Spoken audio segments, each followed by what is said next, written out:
नमस्कार दोस्तों, मैं हूं नूब शो और आप सबका स्वागत करता हूं नूबजाई के इस दूसरे एपिसोड में। और आज जिस गेम की हम बात करने वाले हैं उसका नाम है इन्फेरिस डेड बिलो।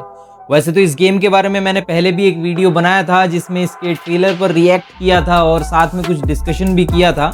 बट आज नूबजाई के इस एपिसोड में इस गेम के बारे में बिल्कुल डिटेल में बात करेंगे कि इस गेम में क्या अच्छा है और क्या बुरा। तो बिना किसी देरी के शुरू करते हैं।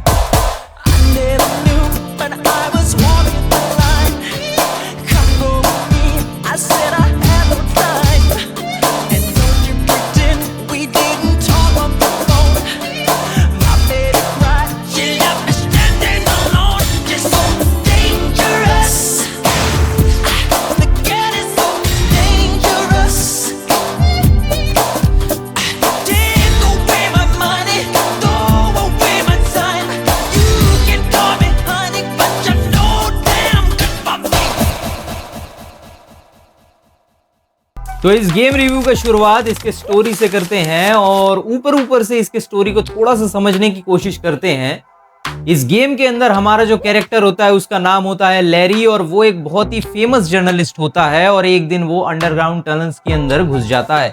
इसके पीछे का रीजन कुछ यूं है कि कुछ लोग उससे रिक्वेस्ट करते हैं कि बहुत सारे लोग मिसिंग हैं और इसके लिए उसको इन्वेस्टिगेट करने के लिए बोला जाता है। वो उन अंडरग्राउंड टनल्स के अंदर घुसता है और फिर इन्वेस्टिगेट करने लगता है, उन मिसिंग लोगों को ढूंढने लगता है। लेकिन समय के साथ सिचुएशन बदलता है और उसको कुछ ऐसे राज पता चलते हैं जो कि शायद उसको पता नहीं लगने चाहिए थे। उसके बाद हमारा कैरेक्टर लैरी बहुत ज्यादा डर जाता है, सहम जाता है, लेकिन पल पल अपने जान के लिए लड़ता रहता है। आखिर में सवाल यही बचा रह जाता है कि क्या हमारा कैरेक्टर लैरी बच पाएगा या नहीं।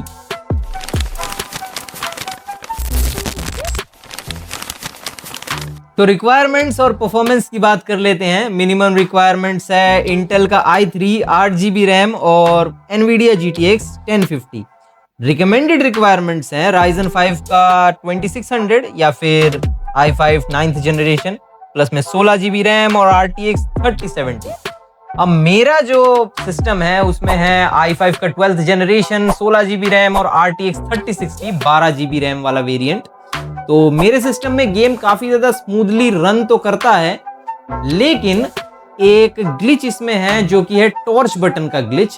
यानी कि अगर आप गेम खेलते खेलते बीच में अपने टॉर्च को ऑफ कर देते हो एक या दो बार, उसके बाद शायद से आपका टॉर्च चालू ही नहीं होगा। लेकिन नए अपडेट में डेवलपर्स ने इस ग्लिच को फिक्स कर दिया है। साथ में एक और चीज जो मैंने नोट करी वो ये है कि शुरुआत के 20 मिनट्स तक तो मेरे को स्टेबल 60 FPS या 55 FPS तक तो मिलता है, लेकिन आफ्टर 20 मिनट्स हर 10 मिनट में फ्रीक्वेंट FPS ड्रॉप्स देखने को मिलते हैं। यानी कि शुरुआत के 20 मिनट्स तक 55 या 60 FPS मेरे को मिले, उसके बाद जैसे ही 30 मिनट्स होते हैं तो 10 FPS कम हो जाता है, फिर 40 मिनट्स जैसे ही गेम प्ले को हो जाते हैं फिर 10 FPS और गिर जाता है। तो ये एक इशू मैंने नोट किया। तो ओवरऑल गेम काफी ज्यादा सही है, ग्राफिक्स भी ठीक हैं, परफॉर्मेंस ठीक है, गेम स्मूथली चलता है, लेकिन काफी ज्यादा ऑप्टिमाइजेशन और इंप्रूवमेंट्स की जरूरत है। गेम प्ले मैकेनिक्स की बात करूं तो सबसे पहले मूवमेंट्स की बात करनी पड़ेगी और इस गेम के अंदर का मूवमेंट सिस्टम काफी ज्यादा सेंसिटिव है, जो कि ज्यादातर हॉरर गेम्स के लिए काफी ज्यादा आम बात है। इस गेम के अंदर अगर आप अपने माउस को थोड़ा सा भी हिलाते हो तो आपका कैरेक्टर काफी ज्यादा मूव होने लगता है। इस गेम के अंदर आपको जंप का कोई भी ऑप्शन नहीं मिलता, लेकिन आप क्राउच कर सकते हो। साथ में इस गेम के अंदर ना तो कोई कॉम्बैट का ऑप्शन है और ना कोई फाइट करने का। यानी कि अगर आपको बचना है, सरवाइव करना है तो आपको भागना पड़ेगा।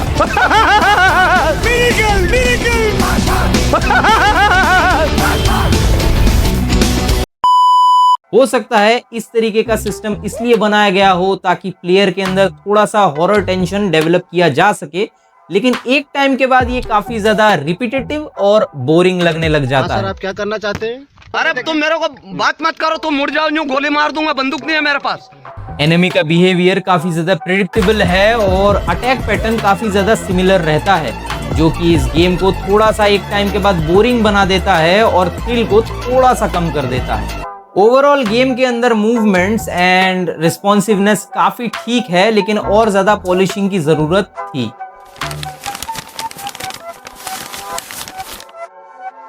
इन्फेरिस डेड बिलो आपको एक डार्क एनवायरनमेंट प्रेजेंट करता है विद डीसैचुरेटेड टोन्स, जो कि इसको डेफिनेटली एक ग्रिटी हॉरर लुक देते हैं, लेकिन कभी कभी ये मोनोटोनस भी लगने लग जाता है। वैसे तो ये एक इंडी गेम है developed by a very small and new gaming studio, तो ज्यादा एक्सपेक्ट करना सही नहीं होगा, लेकिन इसके ग्राफिक्स मुझे तो काफी ठीक ठाक लगे, बहुत ज्यादा अच्छे तो नहीं, ठीक ठाक लगे। मॉन्स्टर्स काफी ज्यादा नॉर्मल दिखते हैं, लेकिन उनमें एक यूनिक आइडेंटिटी मिसिंग है। साथ में किसी किसी जगह पर मॉन्स्टर के एनिमेशंस एंड मूवमेंट्स काफी ज्यादा रोबोटिक भी लगने लगते हैं।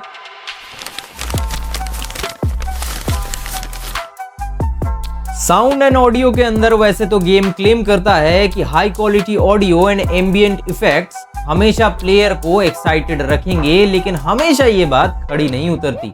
ब्रीदिंग साउंड हो, फुटस्टेप्स हो,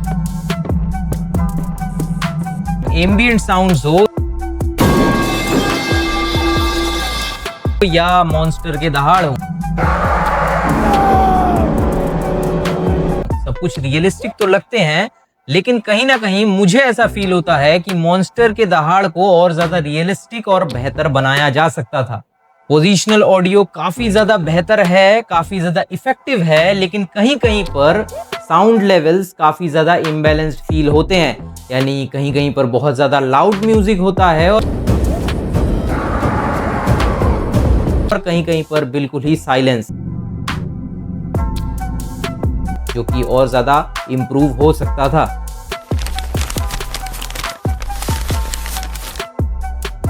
दोस्तों डिफिकल्टी की बात करूं तो ये गेम बहुत ही ज्यादा इजी है, एकदम हद से ज्यादा इजी है। आपने ज्यादा कुछ नहीं करना है, आपने बस गेम के इंस्ट्रक्शंस को फॉलो करते हुए जाना है और 45 से 50 मिनट के अंदर आप इस गेम को खत्म कर दोगे। साथ में इस गेम के अंदर ना तो कोई मल्टीप्लेयर मोड है और ना कोई कॉम्पिटिटिव मोड, सो अपने आप ये गेम इजी हो जाता है। So it's a very easy game. Innovation की बात करें तो This is the end. Hold your breath and count to 10. अब बात करते हैं अगले टॉपिक की।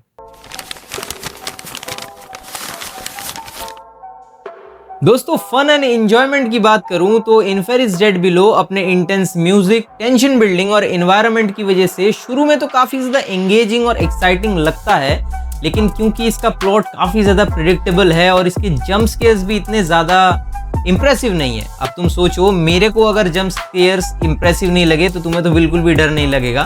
तो not so impressive jump scares and predictable plot की वजह से ये आखिर में जाते जाते थोड़ा सा बोरिंग लगने लग जाता है। ऑल्सो अकॉर्डिंग टू मी इस गेम के अंदर किसी भी तरीके का रीप्ले वैल्यू नहीं है, क्योंकि आप इस गेम को अगर दोबारा खेलते भी हो तो किसी भी तरीके का ऑल्टरनेट एंडिंग आपको नहीं मिलता। साथ में इस गेम के अंदर ऐसा कुछ भी नहीं है कि इसको दोबारा खेलने का मन करे, एटलीस्ट मेरा तो नहीं करता। मैंने 2-3 बार इसको सिर्फ इसीलिए खेला है क्योंकि मेरे को रिव्यू बनाना था। इस गेम का ओरिजिनल प्राइस 200 रुपए है और अभी डिस्काउंटेड प्राइस 180 रुपीज चल रहा है, लेकिन मेरे हिसाब से ये थोड़ा सा ओवर प्राइस्ड है क्योंकि इसका कोई रीप्ले वैल्यू नहीं है। साथ में गेम ड्यूरेशन भी सिर्फ 1 घंटे का भी नहीं है, ओनली 50 मिनट्स या 45 मिनट्स का है। सो इसको मेरे अकॉर्डिंगली 120 रुपीज का मिलना चाहिए था या उससे भी कम का। So yeah it is a bit overpriced according to मी।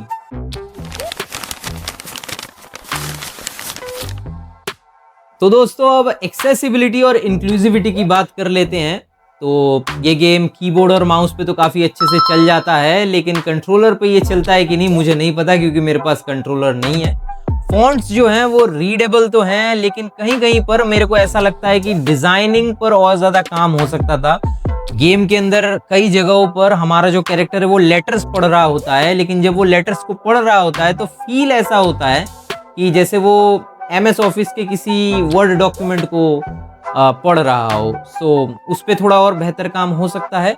साथ में गेम के अंदर सेटिंग्स में आप की कंट्रोल्स को अपने हिसाब से सेट कर सकते हो, लेकिन ब्राइटनेस और कॉन्ट्रास्ट को अपने हिसाब से सेट करने का कोई ऑप्शन नहीं मिलता। साथ में डिफिकल्टी लेवल को भी सेट करने का कोई ऑप्शन नहीं मिलता।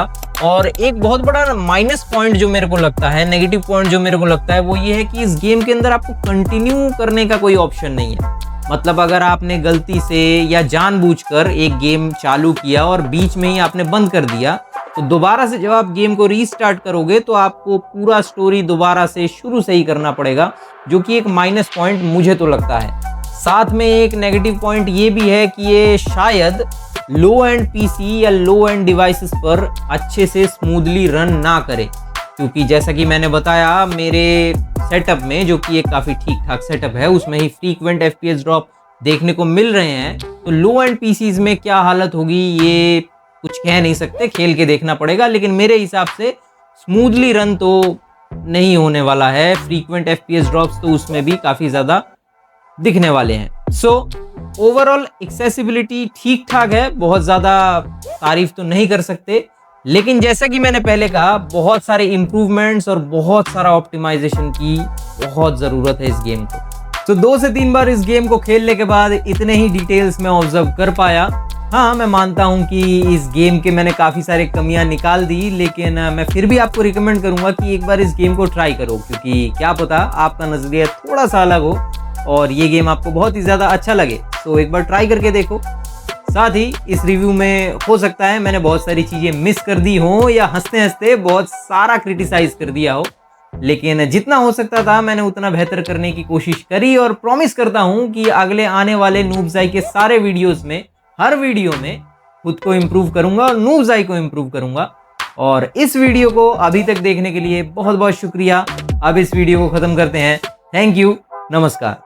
Turn it up, shorty wildin' and shorty open, she beastin' it out. For the record, just a second, I'm freaking it out. 'Cause I'm watching, trying to touch it, I was peeping it out. She turned around and was trying to put my dick in the mouth. I let her touch it, bring it, pay it, watch it, turn it, leave it, stop, format it. Touch it, bring it, pay it, watch it, turn it, leave it, stop, format it. Touch it, bring it, pay it, watch it, turn it, leave it, stop, format it. Touch it, bring it, pay it, watch it, turn it, leave it, stop, get format it. low.